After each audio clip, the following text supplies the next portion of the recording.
Oi, pessoal! Aqui a gente vai mergulhar fundo nos gatilhos que movem o comportamento humano. A ideia é transformar aquela neurociência que parece complicada em uma ferramenta bem prática, para a gente conseguir ler as pessoas no nosso dia a dia. Bom, vamos começar com a pergunta de US$ 1 milhão, né? Por que a gente faz o que faz? O que de verdade está por trás das nossas escolhas, desde o que a gente come no almoço até as grandes decisões da vida? A resposta, olha, está numa ordem bem específica. Biologia, depois emoção e só lá no finalzinho, a razão. É isso mesmo. Nossos instintos, nossa biologia, sempre dão o primeiro grito, muito antes da nossa lógica sequer acordar. E entender essa hierarquia, essa cadeia de comando interna, é a chave de tudo. É o que vai permitir decifrar o que as pessoas realmente sentem e querem, mesmo que a boca delas esteja dizendo outra coisa completamente diferente. Sabe, essa sequência é tão fundamental que ela rege tudo, das grandes viradas na vida até um tique nervoso, uma reação mínima. E isso torna as nossas motivações, até as mais escondidas, muito mais transparentes. Claro, para quem sabe exatamente para onde olhar. Ok, então vamos aprofundar isso. Pensa assim, a gente tem um segurança particular trabalhando 24 horas por dia dentro da nossa cabeça. É a parte mais antiga do nosso cérebro e ele nunca tira férias. Esse é o famoso cérebro reptiliano. E a função dele não é pensar, filosofar, nada disso. Ele só reage. É um sistema de alarme focado 100% na sobrevivência, no agora. E quando esse nosso segurança interno percebe qualquer coisa que pareça uma ameaça, ele não tem um cardápio de opções, não. Ele tem só 3 respostas automáticas. É o que a gente chama de resposta F3, que é parar, fugir ou lutar. E isso é basicamente o kit de ferramentas básico do nosso cérebro primitivo. A lógica é bem simples e direta, né? Se a ameaça parece grande demais, a gente congela para não ser notado. Se dá para escapar, a gente foge. Agora, se não tem saída, a gente luta. E o mais incrível é que essas mesmas reações acontecem hoje, só que não contra um tigre, mas numa reunião de negócios tensa ou até num primeiro encontro. Então, vamos ver na prática como essa resposta F3 aparece no nosso dia a dia, em sinais corporais que a gente pode de fato observar e decifrar. O primeiro sinal é um clássico, todo mundo já viu e provavelmente já fez, cruzar os braços. Mas muitas vezes a gente interpreta esse gesto de um jeito meio superficial. A questão aqui é que vai muito além de, a pessoa está fechada. Na verdade, esse é o nosso instinto de parar, de congelar. É um movimento para proteger nossos órgãos vitais, o nosso centro. Pensa numa negociação. Se alguém apresenta uma proposta e a outra pessoa na mesma hora cruza os braços, o corpo dela já está gritando, não gostei, está criando uma barreira física contra aquela ideia, antes mesmo de conseguir formular uma resposta verbal. Agora, o segundo sinal, olhe para os pés. Sério. Os pés são surpreendentemente honestos e muitas vezes entregam a real intenção de alguém. A verdade é que os pés são como setas de trânsito da nossa vontade.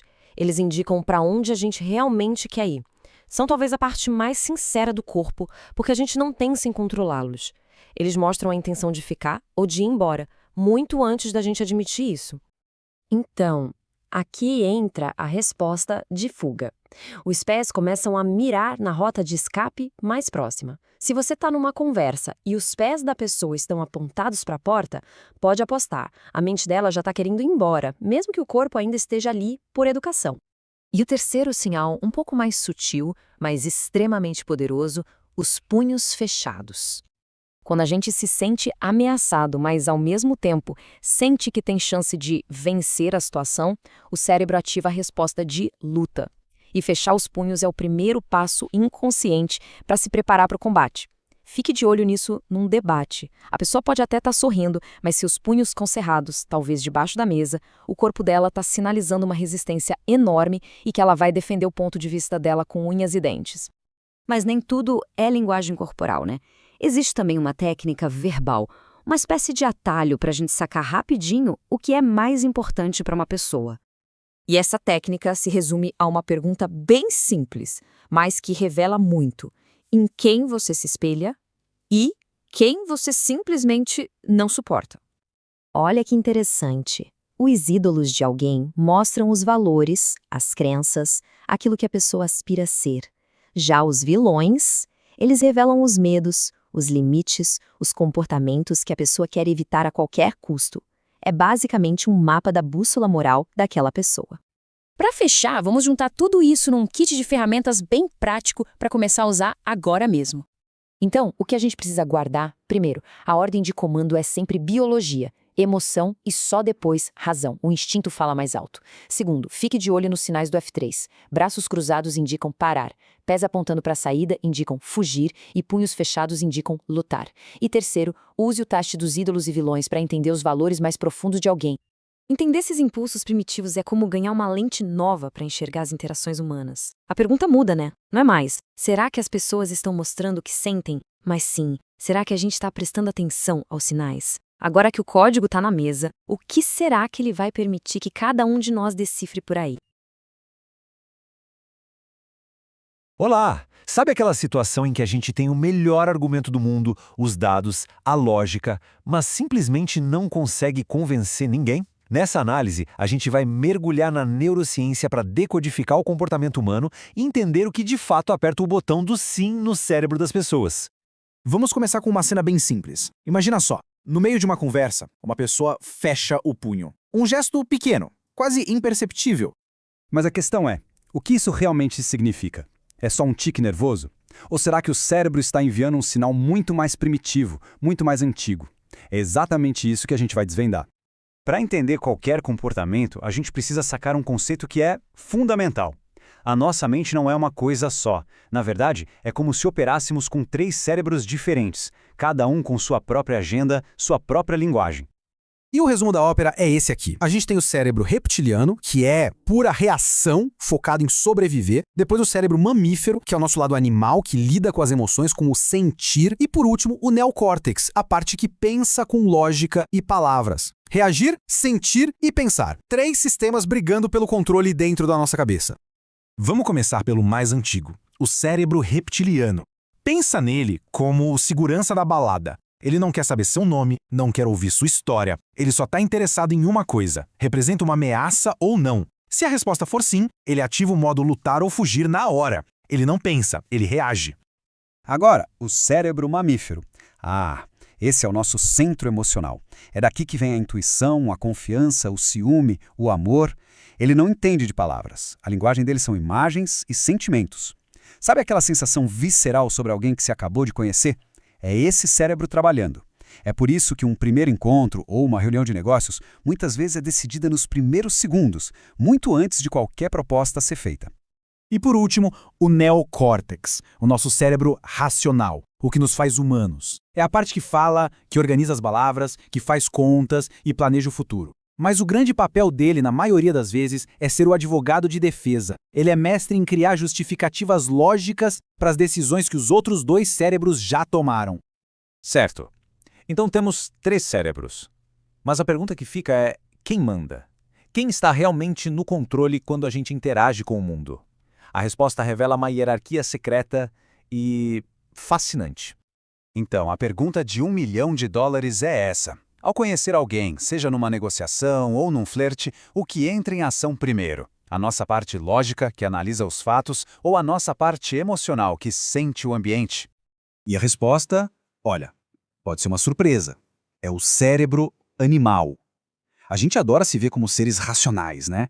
Mas a verdade é que o nosso sistema emocional é o primeiro filtro. Ele escaneia cada pessoa, cada situação, procurando por ameaças, muito antes do neocórtex ter a chance de processar uma única palavra. E este fluxo aqui mostra o processo de forma brilhante. A informação entra e quem pega primeiro? O cérebro animal. Ele avalia tudo instantaneamente. Se ele detecta uma ameaça, pronto, ele passa o controle para o reptiliano, que reage. Agora, se ele considera a situação segura, só aí a informação sobe para o neocórtex, para a análise racional. O emocional é o verdadeiro porteiro da mente. Entender essa hierarquia abre a porta para a biologia da influência. Se o cérebro emocional é o porteiro, então as emoções mais poderosas como medo e confiança são as chaves mestras para influenciar de verdade. E essa citação é potentíssima. Sabe em filme de terror, quando a gente grita com a tela porque o personagem está fazendo uma coisa completamente estúpida? Pois é, isso acontece na vida real. Sob ameaça, o cérebro reptiliano assume e a lógica tira férias. As pessoas tendem a fazer coisas que as prejudicam. E se faltava uma prova, olha esse número. É impressionante. O nosso cérebro passa 97% do tempo procurando por ameaças. A prioridade número 1 dele não é ser feliz, é sobreviver. E isso molda toda a nossa percepção e todo o nosso comportamento. Então, quais são as ferramentas de influência mais eficazes? O medo é a mais rápida. Ele desliga o neocórtex, força uma ação imediata e deixa as pessoas altamente sugestionáveis. Já a confiança, por outro lado, também é muito poderosa, mas exige tempo para ser construída. Ela abre a porta para a lógica, em vez de fechar. Agora vamos transformar toda essa teoria num guia prático. Como usar esse conhecimento para ler as pessoas e influenciar de forma mais eficaz, focando na biologia, não só na lógica. E aqui está o segredo. A influência não começa com fatos e números. A ordem correta é esta. Primeiro, influenciar a biologia, o estado de sobrevivência. Depois, as emoções. E só no final, a lógica. A maioria das pessoas tenta fazer o caminho inverso, e é por isso que falha miseravelmente. Então, como aplicar isso na prática? É mais simples do que parece. Antes de abrir a boca, observe. A pessoa à sua frente está na defensiva, puramente reativa. É o cérebro reptiliano. Ela está operando no campo das emoções? É um mamífero. Ou está pronta para a lógica? Depois de identificar quem está no comando, aí sim, fale a língua daquele cérebro. Lembre do punho fechado. O corpo grita o que a boca sussurra. A chave final não é ter o argumento mais inteligente, mas sim criar a ponte emocional primeiro. E essa frase resume tudo. A verdadeira influência não é sobre o que se diz ao neocórtex. É sobre entender e se comunicar com os desejos, as necessidades e os medos do cérebro animal e do reptiliano. Se não houver conexão a esse nível, a mensagem simplesmente não passa. Então, para fechar, fica esta reflexão. Numa negociação, num primeiro encontro ou em qualquer interação humana, a pergunta mais importante não é o que será que a outra pessoa está pensando. A pergunta que muda o jogo é: qual dos 3 cérebros dela está realmente me ouvindo neste momento? A resposta a isso é o mapa para verdadeira compreensão e influência. Olá! Já parou para pensar por que a gente segue algumas pessoas quase que sem questionar, mas ignora outras completamente? A resposta, olha, raramente está na lógica. Existe um código invisível, uma linguagem que funciona num nível muito mais profundo. E hoje a gente vai decifrar o segredo da autoridade emocional. Chocante, né? Mas essa frase, por mais direta que pareça, ela aponta para uma verdade fundamental da nossa comunicação. Ela meio que nos força a deixar a lógica um pouco de lado para encarar o verdadeiro motor por trás das nossas decisões: a emoção. Pensa assim, a gente tem basicamente 2 cérebros numa batalha constante. De um lado, o racional, que analisa, que pondera. Do outro, nosso sistema mais primitivo, o cérebro emocional, focado em instintos. E adivinha qual dos 2 geralmente vence? É só lembrar de uma discussão mais acalorada, sabe? Quando as palavras simplesmente escapam e o arrependimento vem logo depois. Isso é o nosso sistema animal assumindo o controle total. E essa é a questão que vale ouro. Se a emoção é que manda, como a gente se comunica com ela? A resposta está numa fórmula. Uma fórmula surpreendentemente simples, mas muito, muito poderosa. E tá aqui ela. Pode até parecer algo saído de uma aula de matemática, mas essa é a chave para entender a autoridade e a influência. Cada letra aqui representa um pilar fundamental na construção da percepção que os outros têm da gente. Vamos desmontar isso, parte por parte. Vamos começar pelos fundamentos, pela base da nossa equação, ok? São os elementos que se somam para criar o nosso ponto de partida. O C representa a competência. Esse aqui é o alicerce, é o saber fazer, é a habilidade, o conhecimento técnico, é a substância. Sem competência, qualquer tentativa de influência é como construir um castelo na areia. A primeira impressão pode até ser boa, mas como o próprio material diz, a beleza dura 10 segundos.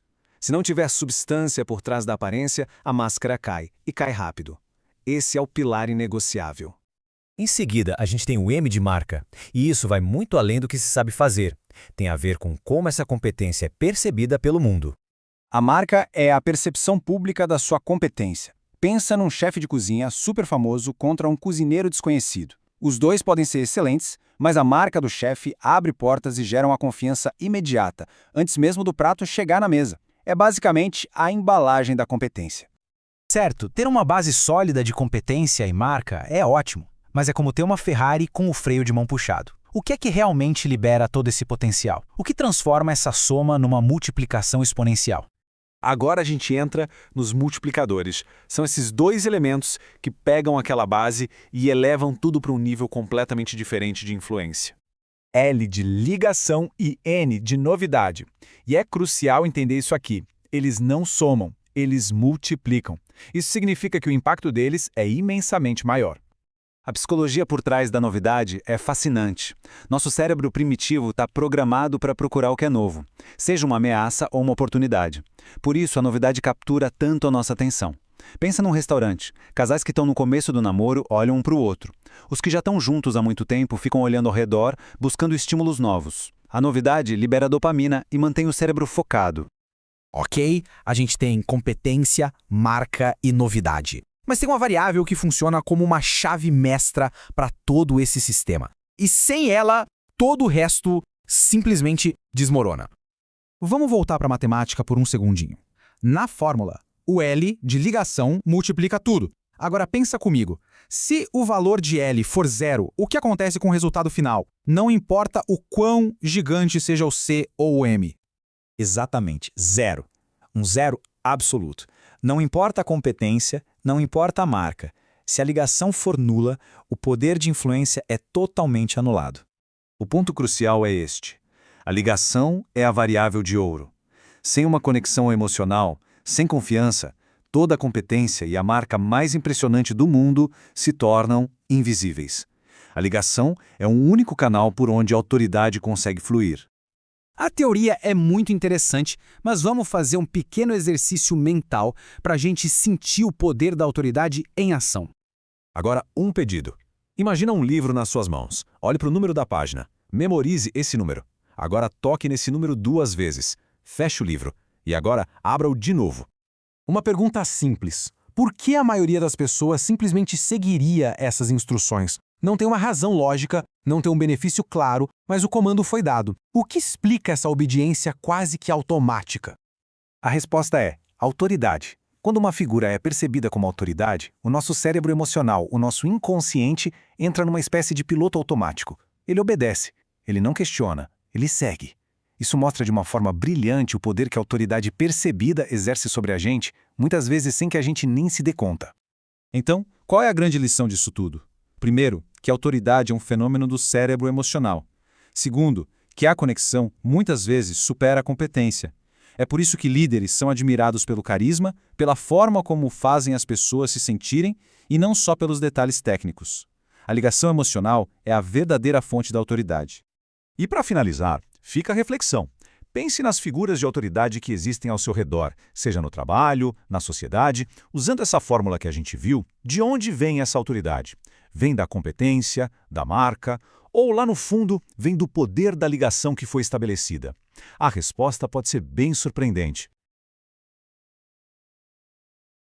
Já parou para pensar por que algumas pessoas parecem que conseguem tudo o que querem, quase sem esforço? Pois é, isso não é mágica não, é ciência pura.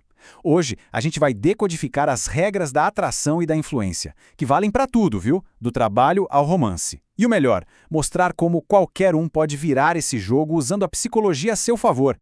Vamos começar com uma pergunta que talvez seja um pouco incômoda. Por que, de cara, a gente tende a achar que pessoas mais bonitas, mais atraentes, são também mais competentes? Parece injusto, né? Mas a questão aqui é entender por que nosso cérebro faz esse pulo, esse julgamento tão rápido. E a resposta é impressionante. 50 milissegundos. É só isso. É o tempo que o nosso cérebro leva para bater o olho em alguém e formar uma primeira impressão. Antes mesmo da gente pensar racionalmente, um julgamento sobre confiança e competência já foi feito. É por um instinto de sobrevivência falando. Então, sim, essa primeira impressão é uma coisa poderosa, uma vantagem que alguns têm de graça. Mas, e esse é o ponto principal, a boa notícia é que a influência não depende de sorte ou de nascença. É uma habilidade, e como toda habilidade, pode ser aprendida. Existem regras bem claras, baseadas em como a mente humana funciona, e hoje a gente vai colocar essas regras na mesa. Ok, vamos começar com o primeiro princípio, que é a base de tudo. É uma mudança de mentalidade que parece simples, mas tem um poder transformador gigantesco. E o mais curioso é que vai totalmente contra o que o nosso ego vive gritando para a gente fazer. E aqui está a chave de tudo. A frase que, se for bem entendida, muda completamente o jogo das relações humanas é essa: seja o interessado, não o interessante. Parece simples demais, né? Mas a profundidade por trás dessa ideia é o que realmente transforma as interações. Olha só a diferença na prática. E nosso ego empurra a gente para ser o interessante, né? Falar das nossas conquistas, dos nossos feitos, para tentar impressionar. Só que o resultado, muitas vezes, é o contrário, a gente afasta as pessoas. O verdadeiro caminho da influência, da sedução, é ser o interessado. É focar de verdade na outra pessoa, buscar entender, ouvir de verdade. A atração vira uma consequência natural disso. Beleza, agora que a gente já entendeu a mentalidade, vamos para a parte mais técnica. Vamos ver uma ferramenta, uma fórmula mesmo, que foi testada em campo para construir e analisar qualquer tipo de relacionamento. E quando digo qualquer tipo, é qualquer tipo mesmo. Essa fórmula foi desenvolvida e ensinada por um cara chamado Jack Schaefer, que era um ex-agente especial do FBI. Ou seja, isso aqui não é teoria de autoajuda, não é achismo. É uma metodologia usada em situações de altíssimo risco para criar laços de confiança. E a beleza dela é que funciona para tudo: relacionamentos amorosos, clientes, colegas, até mesmo com os filhos. E aqui está a fórmula. São 4 fatores que definem a força de qualquer relacionamento: proximidade, frequência, duração e intensidade. E atenção, a ordem aqui é fundamental. Pensa que é como construir uma casa. Você não pode colocar o telhado antes de fazer a fundação. Cada etapa prepara o terreno para a próxima. Então, vamos traduzir isso. Proximidade é simplesmente estar no mesmo espaço físico. Frequência é o número de vezes que vocês interagem. Duração é quanto tempo cada um desses encontros leva. E só por último vem a intensidade, que é a qualidade da conexão, o nível de profundidade emocional que vocês compartilham. Para a gente entender de vez o poder dessa fórmula, nada melhor que um exemplo bem radical. Vamos dar uma olhada em como os espiões usam exatamente essa equação, passo a passo, de forma estratégica para conseguir coisas que parecem impossíveis. Imagina a cena. A missão de um espião é arrancar segredos de estado de alguém. Mês 1, ele só trabalha a proximidade. Começa a frequentar os mesmos lugares para se tornar um rosto familiar, inofensivo. Mês 2, ele aumenta a frequência, com encontros que parecem casuais, um esbarrão, um aceno de cabeça. Mês 3, agora ele aumenta a duração, com conversas rápidas sobre o tempo, sobre notícias. Só então, com toda essa base de confiança construída, é que a intensidade pode aumentar, levando a conversas mais pessoais. É um jogo de paciência, uma construção metódica e calculada. Mas o mais legal é que essa fórmula não serve só para construir relações do zero. Ela também é uma ferramenta de diagnóstico poderosíssima para a gente perceber mudanças, às vezes bem sutis, em relacionamentos que a gente já tem. Então, pensa comigo. O que acontece quando um desses 4 fatores, proximidade, frequência, duração ou intensidade, muda de repente numa relação que, até então, era estável? O que isso quer dizer? Esse slide mostra direitinho como funciona. Se um cliente que ligava 2 vezes por semana, de repente, começa a ligar só uma, isso não é achismo, é um dado, é um alerta. Se as respostas que eram longas e rápidas agora são curtas e demoradas, alguma coisa mudou. A lição aqui não é para entrar em pânico, mas sim para investigar. É um sinal amarelo piscando no painel. E o ponto crucial é esse. Isso vale para todas as massas relações. É muito fácil a gente inventar desculpas para não enxergar os sinais, né? Ah, a pessoa deve estar ocupada. Mas uma mudança na frequência ou na duração das interações não é opinião, é um fato. É um dado objetivo que mostra que a dinâmica da relação mudou e que talvez precise de um pouco de atenção. Bom, estamos chegando na parte final da nossa análise. A gente já viu o princípio do foco, já viu a fórmula do relacionamento, mas no fim das contas, a verdadeira chave mestra da influência vai além de qualquer técnica específica. A fonte que a gente analisou conta que, quando alguém começa a aplicar esses princípios de forma consistente, uma pergunta começa a surgir das pessoas ao redor. Elas sentem a eficácia, mas não entendem a mecânica por trás e acabam perguntando algo como: como você faz isso? Você é algum tipo de feiticeiro? E a resposta para essa pergunta resume tudo. Não, eu apenas presto atenção. A verdadeira maestria da influência não está em truques, em manipulação. Está numa atenção genuína e profunda. É simplesmente enxergar o que a maioria das pessoas deixa passar, porque elas não estão realmente olhando. E para a gente fechar, fica esta reflexão. Aprender sobre a influência nos dá uma ferramenta extremamente poderosa. E como qualquer ferramenta, ela pode ser usada para construir ou para destruir. A forma como se escolhe usá-la não define apenas os resultados que se obtém, mas, no fundo, define o caráter de quem a utiliza. A questão final não é como influenciar, mas sim para quê. Sabe, existe um código que todo mundo sente, mas que pouca gente consegue de fato ler. É o código do poder. E hoje a gente vai decifrar exatamente isso, os sinais da verdadeira liderança, do carisma genuíno. E não estou falando de cargo, de título, eu estou falando de uma energia quase invisível que o nosso instinto usa para decidir em quem confiar.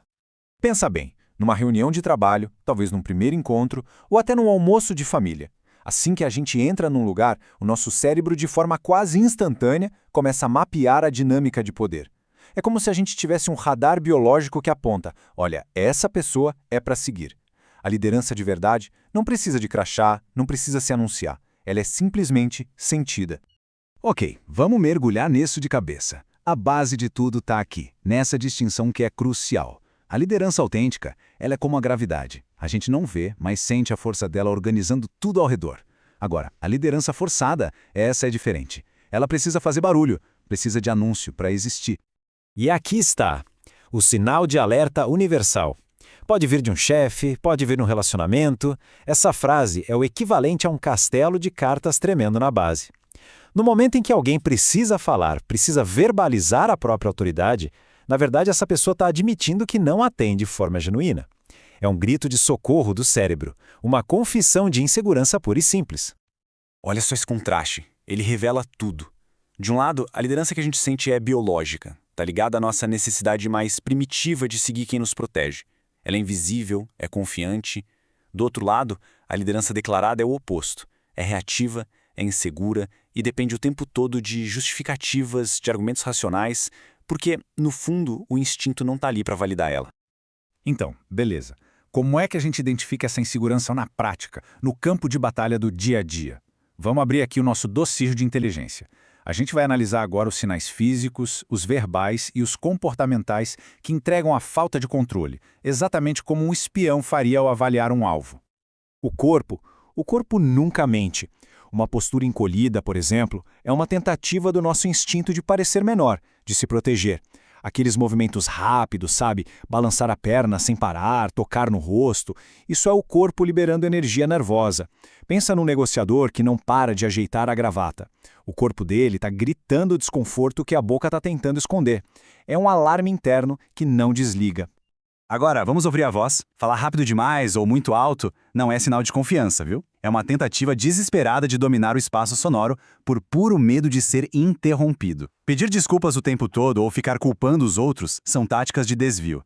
É como admitir que não se sente capaz de segurar a responsabilidade pelas próprias ações. E para fechar o dossiê, as ações. Explosões de raiva, bullying, são ferramentas de intimidação. São usadas por quem tem pavor de perder o controle. Criticar tudo e todos é um jeito de se sentir maior, diminuindo os outros. Pensa comigo. Uma pessoa que é realmente confiante não precisa rebaixar ninguém para se sentir grande. E o medo do confronto? Ah, esse é o checkmate. Ele revela a ausência total de uma base sólida de autoconfiança. Mas por que esses comportamentos acontecem? Muitas vezes não é uma falha de caráter. É um mecanismo do cérebro. Vamos dar uma olhada na ciência por trás disso, no que acontece dentro da nossa cabeça quando a insegurança assume o volante. O ponto central é este. O comportamento de compensação é um plano de emergência do cérebro. Quando o nosso lado racional, que é tipo o CEO da empresa, fica sobrecarregado por uma ameaça, o nosso cérebro emocional, o chefe da segurança, assume controle de forma impulsiva para resolver a situação. E olha, esse processo é absurdamente rápido. Pensa numa briga de trânsito. Primeiro, a pessoa sente que perdeu o controle da situação. Segundo, o cérebro emocional dispara o alarme. Terceiro, ele usa as ferramentas mais primitivas que tem, como gritar, buzinar, xingar, tudo para tentar recuperar na marra uma sensação de domínio que a lógica já não tem mais.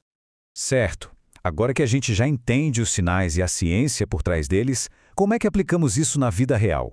Vamos nos equipar com o kit de ferramentas do espião, focado em duas coisas: ler os outros e, claro, controlar os nossos próprios sinais. O grande segredo dos agentes de inteligência é a disciplina emocional. A famosa poker face não é sobre não sentir nada, é sobre não transmitir vulnerabilidade. Ao focar na solução em vez de reclamar do problema, eles projetam controle e competência. Aqueles óculos escuros dos agentes secretos não são só estilo, sabia? É para esconder intenção, para o alvo nunca saber para onde eles estão olhando. É controle de informação no estado mais puro. Para aplicar isso, é só seguir 3 passos bem simples. Primeiro, o contexto é tudo. Alguém tremendo pode estar com frio, não necessariamente nervoso. Segundo, identifique os vários sinais que a gente já analisou. E terceiro, o mais importante de todos, procure por agrupamentos. Um único sinal não quer dizer nada, pode ser um acaso. Mas 3, 4, 5 sinais apontando para a mesma direção, isso não é acaso, isso é um padrão. É uma mensagem bem clara sendo enviada. Pra gente fechar, vamos pegar uma lição final do mundo da espionagem. Uma pérola de sabedoria que resume tudo que a gente viu até agora sobre o que é a verdadeira força. Isso aqui ilustra o ponto de uma forma brilhante. A força de verdade não é a ausência de medo, mas sim a capacidade de gerenciar esse medo. A coragem cega, aquela que ignora os riscos, é na verdade uma grande vulnerabilidade. A liderança real, o poder de verdade, está na consciência, na capacidade de ler a situação, de ver o perigo chegando e agir com cálculo, não com impulso. E a questão final fica no ar. Esse conhecimento é uma ferramenta poderosa. Pode ser usada para entender melhor as pessoas ao redor, para gerenciar as próprias reações e até para cultivar mais empatia. A forma como cada um vai escolher usar esse conhecimento, isso define o tipo de influência que vai ter no mundo. Sabe o que um leão tranquilo na savana e um grande líder de negócios têm em comum? Parece uma pergunta estranha, né? Mas nesta análise, a gente vai justamente decodificar a biologia que se esconde por trás da liderança. A gente vai descobrir como o nosso cérebro mais primitivo, o nosso cérebro animal, decide quem seguir, muito antes de qualquer palavra ser dita. Bom, para começar, vamos quebrar um mito. Muita gente acha que liderança é ser agressivo, é ser a pessoa que fala mais alto, que impõe medo. Mas o nosso instinto sabe que não é bem por aí. E se a verdadeira autoridade for algo que a gente oferece, de bom grado, para quem nos passa segurança? Então, vamos entrar no nosso primeiro capítulo, o jogo silencioso da liderança. É um jogo que não usa palavras. É jogado no campo da linguagem corporal, onde cada gesto, cada olhar comunica ou controle ou completo caos. E aqui a gente vê a diferença, preto no branco. De um lado, o domínio imposto. É o barulho, a agressividade, a tentativa desesperada de controlar. Do outro, a liderança oferecida. Ela é silenciosa, é calma. Não é algo que se toma à força. É algo que o grupo entrega para o indivíduo que projeta segurança e confiança. Agora a gente vai fundo. Vamos mergulhar num código que o nosso cérebro mais antigo entende na hora, instintivamente. O código do predador contra a presa. Olha só a diferença. À esquerda, a energia da presa. Pensa numa pessoa numa entrevista de emprego, toda nervosa, que não para de se mexer na cadeira, gesticula rápido. À direita, a calma do predador. É o entrevistador, relaxado, com movimentos lentos e controlados. Nosso subconsciente já leu a sala e decidiu quem está no controle, só com base nisso. E essa frase aqui, ela resume tudo perfeitamente. Liderança não tem a ver com ser o maior, o mais forte ou o que faz mais barulho. Tem a ver com o comportamento. A calma, a economia de movimentos, são esses os sinais que dizem para o cérebro dos outros: pode confiar, eu estou no controle. Então, o que a gente está vendo aqui não é uma lista de truques para aprender. São as manifestações externas de um estado interno. A calma, a sua pressão, os movimentos pensados, o olhar firme, tudo isso nasce de um lugar de confiança e controle. Ok, legal. Teoria é ótimo, mas como a gente usa isso no dia a dia? Vamos transformar isso num guia prático para a gente aprender a identificar e interpretar esses sinais. Vamos focar num sinal que é chave, os movimentos controlados. Pensa assim, a ansiedade vaza do corpo. Ela aparece em tiques, em mãos que não param quietas. Já o controle é econômico. Cada gesto é deliberado, é calmo. Ele comunica para o ambiente que não existe nenhuma ameaça. Olha como isso fica claro numa mesa de negociação. A pessoa à esquerda, com todos esses comportamentos de presa, está basicamente entregando o poder sem nem abrir a boca. Ela comunica desconforto. Já a pessoa à direita, com sua calma de predador, ganha vantagem simplesmente por transmitir controle e confiança. E por que isso funciona tão bem? É simples, é biologia pura. Nosso cérebro está o tempo todo com uma pergunta rodando em segundo plano. Eu estou seguro aqui? A calma de um predador desliga o nosso alarme de perigo. A ansiedade de uma presa dispara esse mesmo alarme. E a confiança só nasce quando o alarme está desligado. Bom, até agora a gente falou sobre o quê. Agora vamos entender o porquê por trás de tudo isso. Vamos mergulhar um pouco na química, na biologia secreta que predispõe algumas pessoas a esses comportamentos de liderança.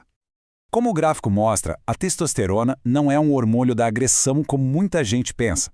Ela está mais ligada à motivação para competir, para buscar status. Quem tem níveis mais altos tende a se sentir mais confortável nessas situações. Isso não os torna líderes automaticamente, mas dá uma predisposição biológica para buscar essas posições. Agora, um ponto bem interessante que a fonte levanta é como essa biologia toda pode influenciar na atração entre as pessoas.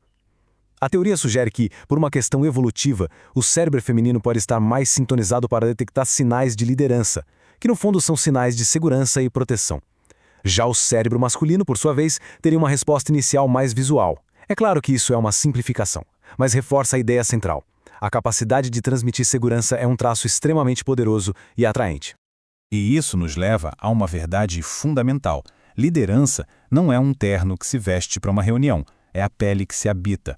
É uma transmissão constante, 24 horas por dia. E qualquer falha nesse sinal, qualquer momento de hesitação, é imediatamente detectado pelo radar social do grupo. Para fechar, vamos explorar o teste definitivo da liderança. E, curiosamente, ele tem muito pouco a ver com estar no comando ou dar ordens. Essa frase, que vem do mundo da espionagem, é de uma honestidade brutal. A acomodação é a morte da liderança. A fome aqui não é de poder, mas sim a vontade incansável de lutar pelo bem-estar do grupo. Um líder que perde essa fome, que se senta confortavelmente no topo da colina, já está cedendo o seu lugar. Essa segunda citação é um verdadeiro teste de caráter. Quando surge um problema, uma crise, o verdadeiro líder corre na direção dela. Ele sobe a colina, assume a responsabilidade. O falso líder foge, culpa os outros, se esconde, ele desce a colina. E pode ter certeza, o grupo sabe, instintivamente, quem é quem. E isso nos traz a medida final da liderança, a mais importante de todas. Não se trata do quão bem alguém é servido, mas sim do quão bem essa pessoa serve. Proteger, guiar e garantir o bem-estar da sua tribo, essa é a essência da verdadeira autoridade. No final, a gente entende que liderança não é um cargo, é um modo de estar no mundo. É uma escolha constante entre projetar calma ou ansiedade, controle ou caos, serviço ou egoísmo. A pergunta que fica não é se alguém quer ser um líder, mas sim que sinais estamos transmitindo para o mundo neste exato momento. Olá, seja no trabalho, na nossa casa ou até numa roda de amigos, a gente está o tempo todo negociando poder e influência, muitas vezes sem nem perceber. E olha, por trás de cada uma dessas interações existe um código. Hoje, a gente vai quebrar esse código. Vamos revelar os 3 modelos mentais que governam a liderança e, no fundo, as relações humanas. Pensa rápido. Numa sala cheia de gente, quem é o verdadeiro líder? Dificilmente é quem tem o cargo mais chique ou a voz mais alta. Liderança é um jogo muito mais sutil, um jogo de sinais. E sim, existe um código para decifrar isso. E é exatamente o que a gente vai fazer agora. A nossa jornada hoje é bem direta ao ponto. Primeiro vamos descobrir qual é esse tal código. Depois, a gente mergulha de cabeça nos 3 perfis de poder. Aprende a identificar cada um deles usando uma única palavra e ainda domina umas táticas de defesa. E para fechar, a gente vira o espelho e faz uma autoanálise. Vamos lá? Então, vamos começar a desvendar isso. A ideia central é que todos nós, queiramos ou não, operamos a partir de um de 3 modelos mentais de poder. E entender isso não é só teoria, não. É como ter um mapa para navegar em qualquer situação, seja para liderar ou, claro, para não ser manipulado. E aqui está o pulo do gato. Não é só sobre o que se passa na nossa cabeça. A nossa postura, o tom de voz, cada ação, tudo isso envia sinais que os outros leem numa fração de segundo. É uma via de mão dupla, sabe? Se a gente age como um líder, a nossa própria mente começa a acreditar nisso. E o mais importante, os outros também. Ao controlar a percepção, a gente controla o resultado. Agora sim, vamos para o coração da coisa. Vou te apresentar os 3 perfis de poder que definem como as pessoas se comportam. Enquanto a gente analisa, tenta identificar qual deles tem mais a ver com você ou com as pessoas ao seu redor. Essa tabela aqui é o nosso mapa de referência. De um lado, temos o independente, que anseia por liberdade. No meio, o diretivo, que precisa de controle para funcionar. E na outra ponta, o cooperativo, que busca a harmonia do grupo. São 3 universos bem distintos, cada um com seus desafios bem específicos. Vamos explorar um por um. Primeiro, o independente. Pensa naquele programador genial, ou naquele artista que precisa de espaço para criar. Eles não são antissociais, de jeito nenhum. O ponto é que o pico de performance deles acontece bem longe da microgestão e da dinâmica de grupo. O erro clássico que muita gente comete é tentar forçar essas pessoas no modelo de equipe tradicional. Pressão e controle excessivos não só não aumentam a produtividade deles, como, na verdade, a destroem. Eles são a prova viva de que a ideia de que todo mundo tem que ser jogador de equipe é um grande mito corporativo. Pensa só, Zuckerberg, Kylie Jenner construíram impérios com base na sua visão única, não em decisões de comitê. Agora, vamos ao perfil diretivo. Sabe aquela pessoa que vê o caos e sente um impulso quase incontrolável de organizar tudo? De dar uma direção? Esses são os maestros natos. Eles não fogem da pressão, muito pelo contrário, eles crescem com ela. Eles são incrivelmente eficazes para guiar equipes, tipo um general no campo de batalha. Pensa num Steve Jobs, num Elon Musk. A grande força deles é a clareza de visão. Mas a fraqueza pode ser um ego tão grande que acaba sufocando as outras vozes. É como sair com alguém que planeja o encontro inteiro nos mínimos detalhes. É super eficiente, mas talvez não sobre espaço para sua opinião. E por último, mas não menos importante, o líder cooperativo. Eles são os conectores, os facilitadores. O poder deles não vem de dar ordens, mas sim de criar um ambiente onde todo mundo se sente à vontade e motivado para colaborar. A liderança aqui é horizontal, não de cima para baixo. O ponto crucial aqui é o contexto, o ambiente. Em equipes onde a responsabilidade é de todo mundo, eles são gênios. Agora, coloca um cooperativo num cargo onde ele precisa cobrar resultados sob alta pressão e ele vai sofrer. Muitas vezes, promover essas pessoas para um cargo de chefe tradicional é, na verdade, tirar o superpoder de cooperação delas e expor uma fraqueza que nem existia antes. Ok, já entendemos os perfis. Mas a pergunta de $1 milhão é: como é que a gente identifica esses perfis rapidamente? Numa conversa, numa reunião? Bom, agora vamos para a nossa ferramenta de diagnóstico. Uma única palavra que funciona como um verdadeiro raio-x da personalidade. A palavra não. O mais interessante aqui é esse contraste. Alguém que não consegue dizer não está, na verdade, comunicando uma necessidade de aprovação, medo. Por outro lado, a capacidade de dizer não com firmeza demonstra segurança, opinião própria. E por que isso funciona? Pensa numa negociação ou até num flerte. Um não bem colocado sinaliza que a pessoa tem limites, tem opções, tem autoestima. E isso não é percebido como agressividade, mas sim como atração. Entender a teoria é ótimo, mas vamos para a prática. Afinal, como a gente pode dizer não de forma eficaz, de forma inteligente, sem criar um conflito desnecessário? E claro, como ler esses sinais nos outros? Aqui estão algumas fórmulas praticamente prontas para usar. São ferramentas de comunicação de alto nível. Falar adoraria fazer isso, no entanto, suaviza a recusa. Adiar, mas já propondo uma alternativa, mostra boa vontade. Delegar, por sua vez, demonstra autoconhecimento. E pedir um tempo para pensar te devolve o controle da situação. Essa aqui é uma tática poderosa. Quando alguém faz um pedido meio sem noção, em vez de responder na hora, experimenta ficar em silêncio por alguns segundos. A natureza humana odeia vácuo. O desconforto é tanto que, muitas vezes, a própria pessoa vai preencher esse silêncio, às vezes até retirando o pedido que ela mesma fez. É uma forma não verbal, quase invisível, de dizer não. E essa tática é brilhante. É como dizer não para um chefe sem usar a palavra não. Em vez de recusar, você diz: claro, eu faço isso. Para conseguir entregar, qual das minhas outras tarefas eu devo deixar de lado? Percebe a jogada? Isso é puro xadrez corporativo. Você devolve a responsabilidade da gestão do tempo para quem fez o pedido, forçando a pessoa a reconhecer a sua carga de trabalho. E um último ponto, que é crucial. Pedir desculpas o tempo todo não é sinal de educação, é sinal de submissão. No cérebro de quem ouve, isso se registra como falta de confiança. Um líder de verdade assume a responsabilidade, corrige o rumo se precisar, mas não pede perdão por existir ou por tomar decisões. Agora a gente chega na parte mais importante de todas.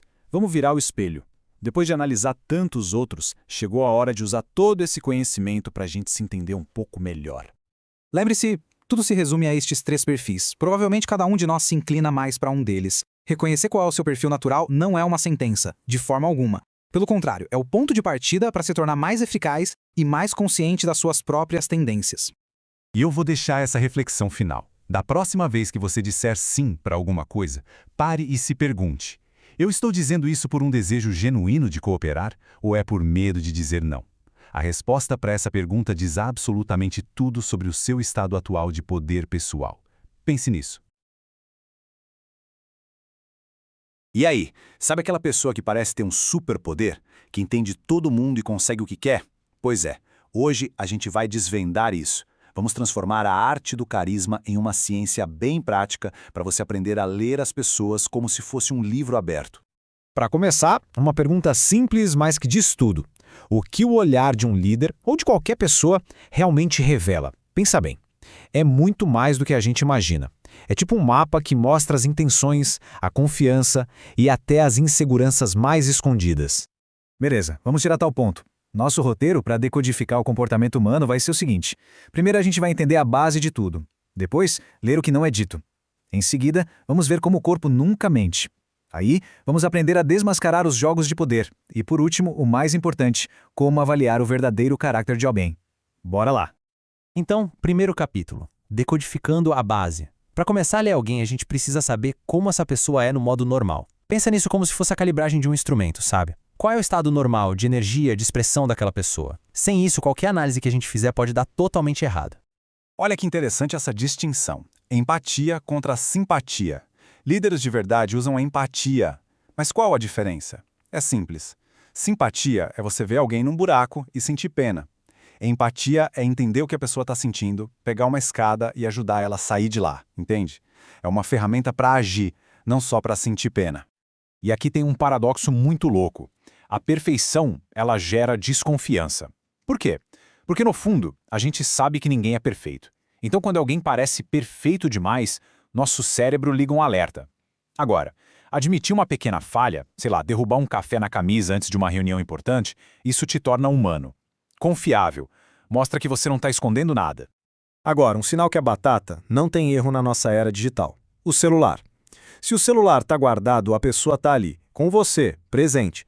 Mas se ele está na mesa, mesmo virado para baixo, pode apostar que a atenção dela está dividida. É o teste de fogo para saber se há respeito e interesse genuíno ali, seja num encontro ou numa reunião de negócios. Beleza, já calibramos a base. Agora vamos para o nível mais fundo. Ler além das palavras. Porque, olha, o que a pessoa fala é só a pontinha do iceberg. A história de verdade está no tom da voz e principalmente nas perguntas que ela faz ou que ela deixa de fazer. Guarda essa frase. Quem pergunta, domina. Pensa num primeiro encontro ou numa entrevista de emprego. Quem está fazendo as perguntas está no comando, está guiando a conversa. A outra pessoa fica na defensiva, tentando dar a resposta certa. É um jogo de poder super sutil, mas extremamente poderoso. E olha só essa estatística, que é um soco no estômago para quem acha que ser um bom papo é falar muito. Os ótimos conversadores falam, na verdade, só uns 10% do tempo. O resto, eles ouvem. E por que isso funciona? Simples, neurociência. Nosso cérebro libera dopamina quando a gente fala da gente mesmo. Então, ao ouvir, você faz a outra pessoa se sentir bem pra caramba. E adivinha? Essa sensação boa fica associada a você. Aqui vai uma técnica que é quase mágica. Parafrasear. Primeiro, ouça para entender, não para responder. Segundo, repita o que a pessoa disse com as suas palavras. Tipo, então, o que você está me dizendo é que... E terceiro, incentive a pessoa a falar mais. Isso é poderoso. Sinaliza para o cérebro dela, eu te entendi de verdade. A conexão é quase instantânea. Pensa na voz como uma música. Um tom de voz mais calmo, mais grave, libera dopamina no cérebro de quem ouve. É o hormônio do prazer, da confiança. Agora, um tom mais alto, mais agressivo, libera cortisol, o hormônio do estresse. É pura química. Na próxima negociação ou até num flerte, preste atenção em como a voz da outra pessoa está fazendo você se sentir. Tudo bem, agora vamos para a parte em que a verdade aparece, quer a pessoa queira ou não. Porque a boca pode mentir, mas o corpo nunca mente. São sinais que vêm direto do nosso cérebro mais primitivo, revelando poder, medo, atração, tudo. Olha só a regra dos 7 segundos para o contato visual. É uma linha muito tênue. Menos de 7 segundos, o cérebro interpreta como confortável, confiante. É o olhar de interesse genuíno. Peça no flerte que está dando certo. Agora, se passa de 7 segundos, aquele olhar fixo, nosso cérebro reptiliano já dispara o alarme de predador. E se o olhar fica desviando o tempo todo? Medo, ansiedade, comportamento de presa. E a velocidade dos gestos? Pensa num general confiante. Os movimentos são lentos, deliberados. Isso comunica poder. Agora pense em alguém ansioso. Gestos rápidos, nervosos, mexendo no cabelo. Isso é vazamento de ansiedade. É o corpo tentando gastar aquele excesso de energia nervosa. Agora vamos juntar as peças do quebra-cabeça. Postura ereta, ocupando espaço, mãos visíveis, que é um sinal primitivo de não tenho nada a esconder, um caminhar com passo firme que transmite energia, e respiração calma.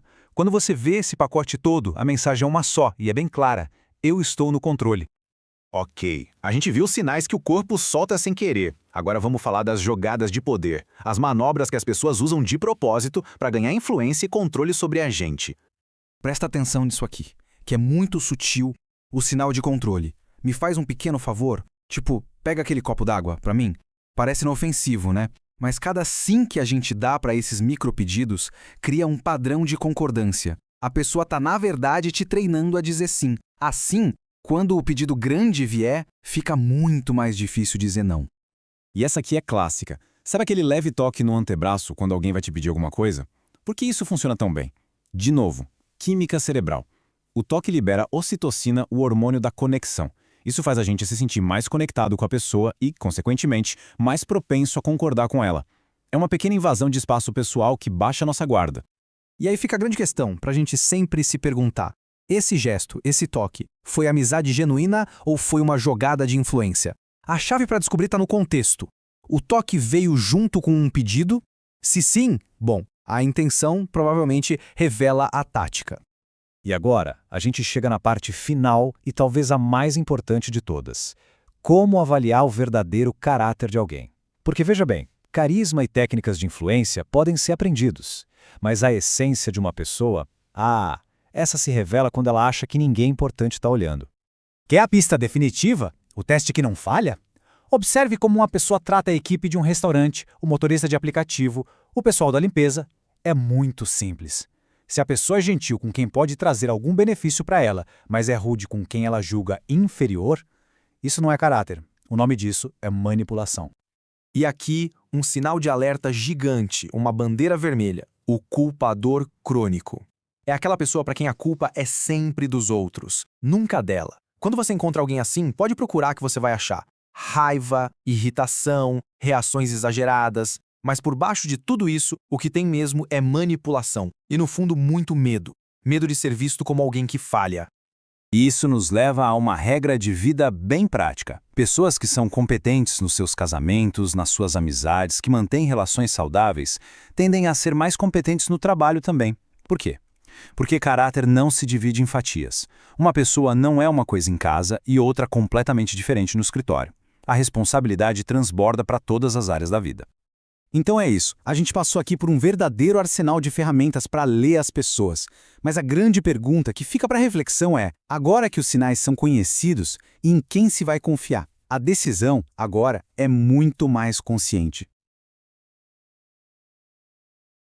Sabe aquela sensação de que alguém está nos manipulando, mas a gente não sabe direito como reagir? Pois é. Aqui a gente vai mergulhar fundo nas táticas de quem joga com as emoções alheias. O objetivo é transformar esse conhecimento numa verdadeira armadura. Para a gente começar, olha só que coisa interessante. Quem seria o alvo mais fácil para um manipulador? O material que a gente analisou traz uma resposta que, olha, é surpreendente. São justamente as pessoas que batem no peito e dizem: eu nunca seria enganado. Parece que a arrogância, no fim das contas, funciona como um baita ponto cego, sabe? Então, para a gente montar a nossa defesa, o nosso roteiro vai ser esse aqui. Primeiro, entender que jogo é esse da manipulação. Depois, como identificar o alvo perfeito deles. Aí a gente parte para a ação, que é a primeira defesa. E, o que é crucial, vamos ver o poder de não reagir. Para fechar, a gente fala sobre controlar o ego, que é onde o jogo é ganho ou perdido.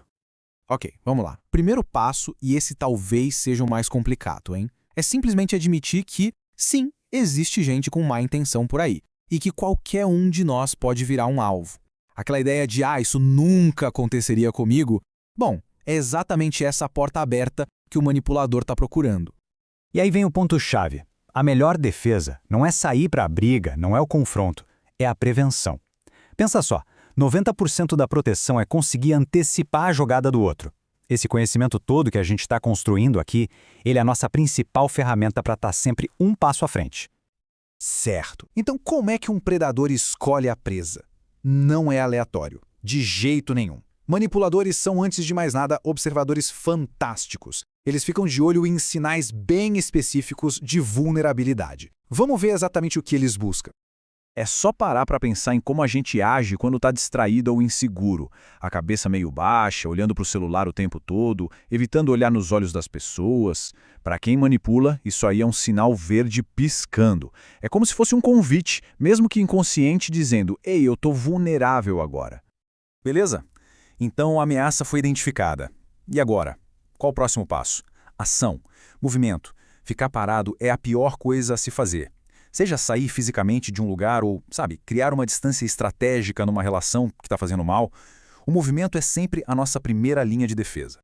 Tem uma regra do mundo da espionagem que cai como uma luva aqui. Um alvo parado é um alvo fácil. Ponto. Permanecer num ambiente tóxico, não importa se é no trabalho ou num relacionamento, só faz a vulnerabilidade aumentar a cada dia que passa. Imagina isso como uma erosão, sabe? Lenta, mas constante. Ficar muito tempo exposto a uma pessoa manipuladora vai desgastando a autoconfiança, o senso de realidade. A cada dia que se fica ali, um pouquinho da força interior vai embora. Mas e se a jogada mais genial não fosse mexer? E sim o contrário, ficar completamente parado? É isso mesmo. Agora a gente vai explorar uma tática que parece ir contra a lógica, mas que é extremamente poderosa: a arte de não reagir. É o seguinte, manipuladores adoram provocar uma reação. Eles jogam iscas, atiram bolas, só para ver se a gente reage. A grande lição aqui é: não precisa pegar todas. Ignorar uma provocação não é fraqueza. Muito pelo contrário, é uma demonstração de controle, de poder. É escolher com inteligência em que briga vale a pena entrar. Então, antes de morder a isca, de responder a qualquer provocação, a primeira pergunta-chave é essa: isso é realmente urgente? Porque, olha, a maioria das manipulações vem com essa fantasia de urgência só para forçar uma reação no impulso. Ok, não é urgente. Então vem a segunda barreira mental. Dá para simplesmente ignorar, porque muitas vezes a energia que a gente gasta respondendo é justamente o prêmio que o manipulador quer. Não dá resposta nenhuma, às vezes é a resposta mais forte de todas. E por último, o filtro final. Isso aqui é relevante de verdade para mim? Para os meus objetivos? Essa última checagem ajuda a separar o que é problema de verdade do que é só uma distração criada para sugar nossa energia e tirar a gente do foco. E aí vem o checkmate. Se a resposta para a maioria dessas perguntas for não, então a vontade de reagir não está vindo da lógica, está vindo do ego. E quando a gente reage com a emoção, a gente está dançando a música que o manipulador tocou. A nossa reação não é uma surpresa para ele, é o objetivo final. E isso nos leva direto para a nossa fortaleza final, o último estágio da defesa: dominar as próprias emoções. A batalha de verdade não é lá fora, com o outro, é aqui dentro. O controle sobre o que vem de fora começa com o controle que a gente tem por dentro. Olha só qual é a tática central do manipulador. É um jogo racional, mas jogado num campo de batalha totalmente emocional. Eles usam uma lógica fria, calculista, para explorar exatamente o que a gente sente, transformando nossas próprias emoções em armas contra nós mesmos. Vamos para um exemplo prático. Como lidar com uma crítica? Pensa no filtro de 4 etapas. Primeiro, só ouve, sem reagir. Segundo, para e analisa qual é a intenção da pessoa. É boa ou ruim? Terceiro, se a intenção for boa, legal, aceita e agradece. E quarto e mais importante, se a intenção for ruim, a regra é cristalina. Não entre no jogo. Não responda, não se defenda, não se envolva. E aqui tem uma distinção que é, crucial. Uma pessoa que é só difícil, muitas vezes age a partir da própria dor, da própria insegurança. Nem sempre a intenção dela é prejudicar. Agora, o manipulador, a história é outra. A motivação dele é poder. E o estrago que ele causa nos outros, para ele, na melhor das hipóteses, isso é relevante. E quando a emoção está ali à flor da pele e parece impossível não reagir na hora, use a regra das 24 horas. É tipo um disjuntor de emergência. Dê um dia inteiro de prazo antes de responder qualquer coisa. Seja uma mensagem, um e-mail, uma ligação, esse tempo de respiro pode mudar completamente o jogo. No fim do dia, a verdade é uma só. Não dá para controlar o outro. Não dá. Mas dá para controlar a si mesmo. E é exatamente aí que mora todo o poder. Esse é o nosso território, a nossa fortaleza. E a gente termina com essa reflexão. O controle que o manipulador tanto quer não está nas mãos dele. Está na nossa reação. A decisão de entregar esse poder é de cada um. Será que vale a pena entregar? Sabe aquela conversa que parece que a gente está pisando em ovos? Aquelas interações que simplesmente sugam toda a nossa energia? Pois é, todo mundo já passou por isso. Mas e se eu te disser que, por trás daquele caos todo, existem padrões? Padrões bem claros. O que a gente vai fazer aqui é exatamente isso. Criar um guia prático para decodificar e gerenciar essas situações. Transformar o complicado em algo simples e aplicável. Vamos nessa? Olha só o nosso roteiro. A gente vai começar identificando os 4 perfis de comportamento que definem as pessoas difíceis, que eu chamo de perfis da dor. Depois, vamos fundo para entender o que dispara tudo isso. O medo. Daí, a gente parte para a prática, com um manual para acalmar os ânimos, sem nem abrir a boca, e um protocolo verbal para retomar o controle da conversa. E para fechar, vamos aprender a identificar uma ameaça bem mais sutil, o manipulador. Vamos começar com uma ideia que muda tudo. Na maioria das vezes, pessoas difíceis são, na verdade, pessoas sentindo dor. Essa dor aparece em 4 padrões principais, os 4D. Quem desdenha, quem desconfia, quem desafia e quem domina. Sacar qual é o perfil da pessoa na sua frente é o primeiro passo para deixar de só reagir e começar a agir com estratégia. O primeiro perfil é o que desdenha. Sabe aquela pessoa que para toda solução arruma um problema? O comportamento dela é esse pessimismo constante, sempre jogando a culpa em algo ou alguém. Mas por quê? Simples. No fundo, a dor dela é o medo de ser invisível. Manter o foco no problema, mesmo que de forma negativa, garante que ela continue sendo o centro das atenções. E como a gente identifica esse perfil? Fica de olho nessas frases. Sim, mas é um clássico, né? Cada uma dessas falas é um sinal vermelho. É o roteiro de alguém que precisa diminuir as ideias dos outros para se sentir importante. É a ferramenta que essa pessoa usa para ter certeza de que a voz dela e a dor dela não vão ser ignoradas. Agora, o segundo perfil, o que desconfia. O motor dessa pessoa é um medo gigantesco de errar ou de ser passado para trás. Quando ela não tem todas as informações, o estresse bate forte. E a reação? Questionar tudo e todos. Muitas vezes, até acusa os outros de incompetência para esconder a própria insegurança. Olha, essas frases aqui não são um ataque pessoal. É um mecanismo de defesa puro. O "eu já sabia", por exemplo, não é arrogância. É um jeito de dizer "eu não sou burro, eu tô no controle". É tipo uma armadura que essa pessoa veste contra o maior pavor dela, o de estar errada e parecer incompetente. O terceiro perfil é o que desafia. Esse aqui já é mais direto, mais agressivo. A tática é intimidação, hostilidade, às vezes até insulto. Só que essa explosão de raiva é só uma cortina de fumaça. Por trás dela, o que existe mesmo é uma insegurança enorme e uma necessidade gigante de reconhecimento. Essa linguagem explosiva entrega o jogo. Isso não são palavras de quem tem poder, muito pelo contrário. São palavras de quem se sente impotente. A agressividade vira o único jeito que a pessoa acha que tem para finalmente ser ouvida e levada a sério. E para fechar os 4 perfis, temos o que domina. Aqui, a necessidade é de controle total. Essa pessoa te interrompe, impõe a opinião dela, precisa ser a que dá a palavra final, a pergunta na cabeça dela é sempre: quem manda aqui? E tudo isso é uma luta diária contra o medo de não ter poder nenhum. Essas frases são a assinatura do dominador. Cada uma delas é um jeito de reafirmar a própria posição. Mas quando a gente entende isso, percebe que não é uma demonstração de força. Na verdade, é o oposto. É uma vulnerabilidade profunda, disfarçada de controle. Ok, a gente já viu os 4 perfis, mas agora vamos na raiz do problema. O que conecta todos eles? O que está por trás de tudo isso? É uma única e poderosa emoção, o medo. Todo esse comportamento que a gente vê, do desdém ao domínio, é só a pontinha do iceberg. O que move tudo lá no fundo é o medo. E a chave para entender tudo está aqui. Dá uma olhada em como os comportamentos que parecem agressivos ou egoístas são, na verdade, respostas a medos muito humanos. Aquela crítica excessiva não é sobre a outra pessoa, é sobre o medo de parecer ignorante. As explosões é um grito desesperado por reconhecimento. O ponto é o seguinte: para lidar com o comportamento, a gente precisa entender o medo que está por trás. Beleza, a teoria está clara. Agora, vamos para a prática. Como é que a gente desarma uma situação tensa antes que ela exploda? Existe um passo a passo, um manual focado no que a gente faz com o corpo e com o ambiente, que pode acalmar tudo antes mesmo de uma palavra ser dita. A pergunta é essa aí. Antes de qualquer discussão, a nossa postura, os nossos gestos, a nossa posição no espaço, tudo isso já está mandando uma mensagem. A questão é, como usar essa comunicação a nosso favor? Como projetar calma e controle em vez de parecer mais uma ameaça? E aqui está o nosso checklist tático. Cada item é uma ferramenta. Manter distância e não bloquear a saída tira a sensação de armadilha. Ficar de lado em ângulo em vez de frente a frente diminui a percepção de confronto. Mostrar as palmas da mão é um sinal universal de "tá tudo bem, não sou uma ameaça". E falar devagar, usando o nome da pessoa, traz humanidade para a conversa. É literalmente uma coreografia para gerar calma.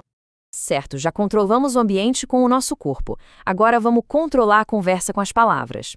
Existe uma sequência, um protocolo verbal de 4 passos, feito sob medida para tirar uma pessoa daquele estado emocional reativo e trazê-la de volta para um lugar mais racional, onde dá para conversar de verdade.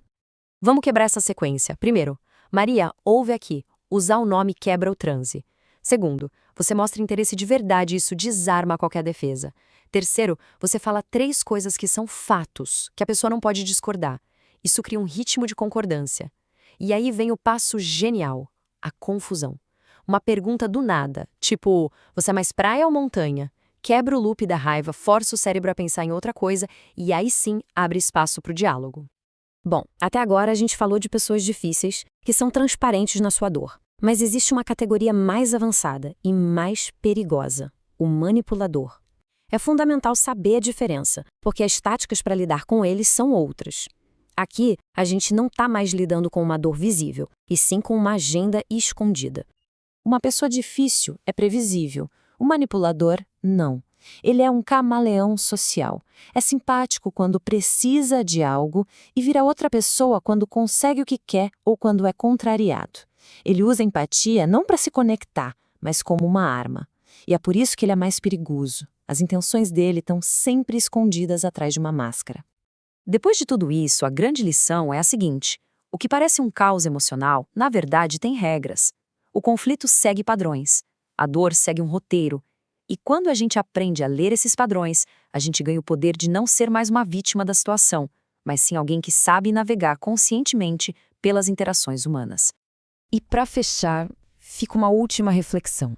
A gente aprendeu a identificar os perfis de dor nos outros. O que desdenha, o que desconfia, o que desafia, o que domina. Mas e a gente? Sobre pressão, qual desses perfis aparece em nós? Porque no fim das contas, entender os outros é poder. Mas entender si mesmo? Bom, aí é o começo da sabedoria. Olá, vamos direto ao ponto hoje. Decifrar aqueles sinais de manipulação que muitas vezes a gente sente, mas não sabe nomear. A ideia aqui é transformar essa intuição num guia bem prático, sabe? Para usar no dia a dia mesmo. Sabe aquela sensação de conhecer alguém e ficar com uma pulga atrás da orelha? Algo simplesmente não bate. Pois é, a gente vai fundo nisso agora. É aquela intuição que a gente tem, mas que é super difícil de explicar. Até agora. Exato. O manipulador não chega com uma placa no pescoço. É tudo muito sutil, começa aos poucos.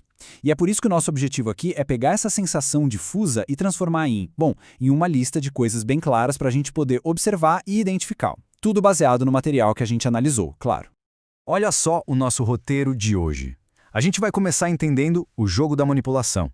Depois, vamos ver a regra de ouro para detecção, os sinais de alerta comuns. Aí partimos para um estudo de caso, o pavão, e fechamos com o primeiro passo da defesa. Bem estruturado para a gente sair daqui entendendo tudo. Então vamos lá. Para a gente poder identificar quem joga, primeiro a gente precisa entender como é o jogo, né? Quais são as regras desse campo de jogo. E aqui está o pulo do gato. Não é algo que acontece por acaso. Pessoas manipuladoras são especialistas em encontrar nossas vulnerabilidades. Sabe, insegurança, distração, a nossa necessidade de ser aceito. Elas usam exatamente isso para ganhar controle. É um jogo de usar as nossas emoções contra nós mesmos. Ok, agora atenção. Vamos falar da ferramenta talvez mais importante de todas, a grande regra de ouro que o nosso material de base apresenta para a gente conseguir detectar um manipulador em potencial. Parece simples, né? Mas é genial. A chave não é um único sinal, não é uma coisa isolada, é o conjunto, é o padrão. Pensa assim, uma única atitude estranha pode ser um dia ruim. Agora, várias atitudes estranhas que se repetem uma depois da outra, aí sim a gente tem um padrão. E é esse padrão que acende o alerta. Beleza, agora que a gente já tem a regra principal, vamos abrir a nossa caixa de ferramentas. Vamos ver quais são esses sinais específicos, o que a gente precisa procurar na prática. Certo, vamos olhar para essa lista. São as bandeiras vermelhas, os sinais de alerta. Por exemplo, necessidade excessiva de admiração e controle, ou finge intimidade e amizade rapidamente. Sabe aquela pessoa que a gente acaba de conhecer e já chama de melhor amigo? Ou que num primeiro encontro já faz 1000 planos para o futuro? Isso pode ser uma tática para quebrar barreiras rápido demais. Outra coisa, ouve para coletar informações, mas não compartilha nada. Faz 1000 perguntas sobre a nossa vida, mas a vida dela é um livro fechado. E o clássico, é encantador quando lhe convém. Quando quer alguma coisa, é a pessoa mais legal do mundo. Depois, vira outra pessoa. E claro, criticar os outros para parecer superior ou se fazer de vítima para fugir da culpa. Lembrem da regra de ouro, não é um item só, é a combinação deles. E aqui a gente entra numa tática muito poderosa. Eles sabem que quando a gente está com as emoções à flor da pele, seja com muito medo ou super eufórico, o nosso lado racional meio que tira férias. A gente fica mais sugestionável, mais fácil de convencer, e é exatamente essa brecha que eles exploram. Essa técnica é tão conhecida que tem até nome. É a técnica rosa. E a analogia é perfeita, porque uma rosa tem a beleza da flor, mas também tem os espinhos. E é assim que funciona. Vamos ver os dois lados. Os espinhos são o lado do medo. É aquela pressão, se não decidir agora, vai perder essa chance única, sabe? Gera ansiedade, estresse, para a gente agir sem pensar. Já o lado da flor é o da sedução, do desejo. São as promessas de um ganho incrível, um status elevado, tudo parecendo fácil demais. É um apelo direto ao nosso ego, à nossa vaidade. Mas como isso funciona no nosso cérebro? É bem direto, na verdade. Primeiro, eles induzem uma emoção bem forte, seja medo ou um desejo intenso. Isso ativa a nossa parte mais primitiva do cérebro, aquela que reage sem pensar muito. E pronto, com o nosso cérebro racional em segundo plano, a gente fica muito mais sugestionável. É como se a parte que analisa os detalhes de um contrato fosse desligada e só sobrasse a vontade de assinar logo. Ok, agora que a gente já viu a teoria, vamos para a prática com um estudo de caso bem interessante que o material traz, o arquétipo do pavão. Quem é o pavão? Bom, é aquela pessoa narcisista que precisa ser o centro do universo. O mais bonito, o mais inteligente, o mais especial. E para conseguir isso, muitas vezes diminui quem está ao redor. É uma necessidade constante de aprovação e a autoconfiança dele, que parece enorme, na verdade é super frágil. Depende totalmente dos aplausos da plateia. E aqui vai uma dica de ouro, um teste prático. A regra dos 30 segundos. Numa conversa, preste atenção. Se nos primeiros 30 segundos a palavra que mais aparece é eu fiz, eu sou, o meu problema, isso é um baita indicador de narcisismo. O foco da conversa é sempre sobre ele mesmo. E aqui estão outros traços típicos do pavão. A busca constante por atenção, a crença de que é superior, exagerar as próprias conquistas e um ponto-chave, é extremamente sensível à crítica. Qualquer coisinha já é motivo para uma reação de raiva. E claro, sempre diminuindo os outros para se sentir maior. Mais uma vez, voltamos à nossa regra de ouro. Não é só um desses traços, mas a combinação de vários deles que desenha o perfil do pavão. Beleza, a gente já entendeu o jogo, as regras, os sinais e até um tipo de jogador. E agora, depois de identificar tudo isso que a gente faz, qual é o primeiro passo para se defender? E a resposta é mais simples do que parece. O primeiríssimo passo é esse: identificar. Simplesmente saber o que está acontecendo, dar nome ao comportamento já é um ato de defesa poderosíssimo. É como estar num quarto escuro e de repente alguém acende a luz. Você passa a enxergar tudo com clareza. E o segundo passo vem logo em seguida. Não cair nas armadilhas emocionais. A partir do momento que a gente entende o jogo, a gente deixa de ser um peão sendo movido no tabuleiro.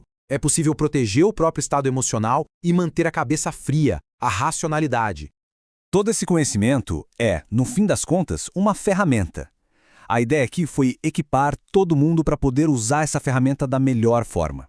Então, a pergunta que fica é, sabendo de tudo isso, o que vai ser observado de diferente nas interações daqui para frente? A questão final, vale lembrar, não é sair por aí julgando todo mundo, mas sim compreender melhor as dinâmicas para poder se proteger. Olá! Hoje a gente vai fundo num assunto bem sério, mas que é super importante. Como identificar pessoas manipuladoras. Para facilitar, vamos pensar em dois tipos, dois arquétipos, sabe? A raposa, que é o mestre do jogo social, e o lobo, que é o predador físico. Entender a diferença entre os dois, bom, isso é fundamental. Tudo começa com essa frase, que é um pouco dura, mas muito real. Tem gente que não entra na nossa vida para somar, sabe? Elas aparecem para tirar alguma coisa. Para essas pessoas, os outros são oportunidades. Elas não querem saber quem a pessoa é, mas sim o que elas podem ganhar com isso. Sabe aquela sensação estranha, aquele alarme interno que às vezes a gente sente? Hoje, a gente vai dar nome e sobrenome para essa intuição. E aqui está a grande diferença, que é crucial entender. A raposa, ela quer usar as pessoas. É um jogo social para conseguir status, dinheiro, favores, qualquer coisa. O objetivo dela é se dar bem. Já o lobo é diferente. O objetivo dele é prejudicar, muitas vezes por puro prazer, e ele mira nos mais vulneráveis. Então, um ataca a sua confiança, o outro a sua segurança física. A gente está falando de dois níveis de perigo bem distintos. Então, o nosso caminho vai ser esse aqui. Primeiro, a gente vai entender direitinho como funciona o jogo social da raposa. Depois, vamos ver como o lobo estuda suas vítimas. Em seguida, a parte mais importante, os sinais de alerta que vêm antes de um ataque. E para fechar, como a gente pega tudo isso e transforma em proteção em uma ferramenta para a vida. Bora lá então, falando da raposa. Ela é a mestra do disfarce, sabe? É aquela pessoa super charmosa que parece super amigável, que conquista todo mundo. O charme e a emoção são as ferramentas de trabalho dela. E o mais doido é que ela faz isso na nossa cara, à vista de todo mundo. Muitas vezes é até a pessoa mais popular do grupo. O segredo é aprender a olhar por trás dessa máscara. Certo, aqui estão os principais sinais para ficar de olho. Pensa nisso como um checklist de comportamento mesmo. Olha, um sinal sozinho não quer dizer nada, tá? Mas, quando vários desses começam a aparecer juntos na mesma pessoa, aí sim a luz amarela tem que acender. Vamos ver os mais clássicos. Esse aqui é um clássico. Sabe aquela pessoa que a gente acaba de conhecer e ela já age como se fosse nossa melhor amiga há 10 anos? Então, por que isso funciona? Simples. Quebra as nossas defesas. Cria uma falsa intimidade muito rápido. Pensa num primeiro encontro ou numa reunião. O normal é ter uma certa distância, né? A raposa pula essa etapa de propósito para acelerar o processo e deixar a gente mais vulnerável. E aqui a gente pega a raposa no pulo. Ela é um verdadeiro camaleão. Com quem ela quer alguma coisa é só sorrisos e sedução. Mas o teste de fogo é observar como essa pessoa trata o garçom, a recepcionista, qualquer um que ela ache que não tem importância. Essa arrogância com uns e charme com outros mostra na hora que a simpatia não é de verdade, é só uma ferramenta. Isso aqui é o puro suco do ego, né? A conversa com uma raposa, na real, é um monólogo. Pode prestar atenção. 70% do tempo, o assunto vai ser sobre ela, as conquistas dela, os problemas dela. Não importa o que a gente fale, ela dá um jeito de puxar o assunto de volta para si mesma. É um sinal claríssimo de que a outra pessoa ali é só uma plateia. Ok, agora a gente muda de cenário. E o cenário fica bem mais perigoso. Se a raposa joga no campo social, o lobo nos leva para outro jogo. Um jogo de predação física. Ele ataca para machucar. E como qualquer bom caçador, ele não age por impulso. Existe todo um processo, uma fase de estudo onde ele analisa a vítima, procurando por qualquer sinal de fraqueza. E esse processo tem 3 passos bem definidos. Primeiro, vem o olhar, que é a observação. Depois, vem o toque, que é um jeito de testar os limites. E por último, a informação, ou seja, as perguntas que ele faz para coletar dados. Cada um desses passos serve para uma coisa: medir o quão vulnerável o alvo é. Grava esse número. Mais de 7 segundos. Um olhar fixo, sem expressão, que dura mais de 7 segundos. E sem que haja uma conversa rolando, isso é um sinal de alerta gigante. Aí vem a pergunta, mas esse olhar é de interesse, de romance ou é de outra coisa? A diferença é sutil, mas existe. Num flerte, o olhar prolongado vem acompanhado de um sorrisinho, a sobrancelha levanta, tem emoção. O olhar do lobo, não. É um olhar vazio, frio. Ele não está buscando conexão, ele está avaliando. É a diferença entre alguém que te admira e alguém que te analisa como uma presa. Agora o toque. É assim que o lobo testa os limites físicos. Pensa bem, um toque social, normal, é no braço, no ombro, tranquilo. Mas o toque de alerta é diferente. É na barriga, na parte de baixo das costas, na nuca, no cabelo, sem permissão. Aquele toque acidental, que parece sem querer, quase nunca é. É o corpo dele perguntando até onde eu posso ir com você. Ok, chegamos na parte mais crítica de todas. Presta muita atenção. Isso que a gente vai ver agora é tão sério que faz parte do treinamento da polícia no mundo todo. E reconhecer esses sinais não é ser paranoico, é uma questão de sobrevivência. São as pistas que o corpo de um agressor dá segundos antes de partir para a violência. E, de novo, um número para guardar, de 3 a 5 segundos. Essa é a janela de tempo. O intervalo entre um dos sinais mais claros de que a violência está vindo e a agressão em si. Parece pouco, mas se a gente sabe o que procurar, 3 segundos é tempo suficiente para se proteger ou sair dali. E que sinal é esse? É o dilatar das narinas. Parece estranho, né? Mas a explicação é pura biologia. O corpo, quando vai entrar em modo luta ou fuga, precisa de mais oxigênio no sangue, e precisa rápido. Abrir as narinas é o jeito mais rápido de puxar mais ar e alimentar o pico de adrenalina que vem logo antes do ataque. É uma reação totalmente involuntária. E tem mais. É um combo de sinais. Olha só esse checklist. Os punhos se fecham, já se preparando para o impacto. O maxilar trava, pura tensão. A pessoa dá um passinho para trás com a perna dominante para ganhar impulso. As pupilas dilatam por causa da adrenalina. Nada disso pensado. É o corpo se armando para a briga, instintivamente. E esse aqui é um movimento fascinante, porque é totalmente instintivo. Um pouco antes do ataque, a cabeça da pessoa tende a abaixar um pouco, uns 45 graus. Isso serve para duas coisas. Primeiro, o queixo protege a jugular, que é um ponto super vulnerável. E segundo, uma coisa que até as forças especiais usam. Essa posição aumenta nossa visão periférica. A pessoa consegue ver mais do ambiente sem precisar virar a cabeça. Para fechar essa parte, uma tática bem prática, que parece coisa de filme de espião. Quer testar se alguém está observando com má intenção? Boceje. O bocejo é contagioso, é uma coisa de empatia, de conexão. Se a pessoa que está observando não boceja de volta, se ela não espelha o seu comportamento, pode ser um sinal de que ela não está ali conectada com o ambiente de forma social. Ela está observando com outro objetivo. Bom, a gente está chegando no final. E essa, para mim, é a parte mais importante. A ideia aqui não é deixar ninguém com medo, muito pelo contrário, é para gerar confiança. Porque quando a gente deixa de ser um possível alvo e se torna um observador que sabe o que procurar, a gente ganha controle, a gente ganha segurança. Essa analogia do colete à prova de bala é simplesmente perfeita. Ninguém sai de casa todo dia usando um, certo? Mas se um dia o perigo aparece, ele salva uma vida. Esse conhecimento que a gente viu aqui é exatamente isso. É um colete à prova de balas para nossa mente, uma ferramenta de proteção que a gente carrega e que pode ser decisiva um dia. E para a gente fechar, fica essa pergunta. A nossa intuição, ela tá tentando dizer alguma coisa? Todo mundo tem aquela voz interna, aquele arrepio que diz que tem algo errado aqui. O que a gente fez hoje foi dar um vocabulário para essa intuição, dar sinais concretos para ela se apoiar. Então, da próxima vez que esse alarme interno tocar, não ignore. Se pergunte, o que a minha intuição está vendo que eu ainda não vi? Confiar nela, mas agora com esse conhecimento. Essa é a nossa melhor defesa.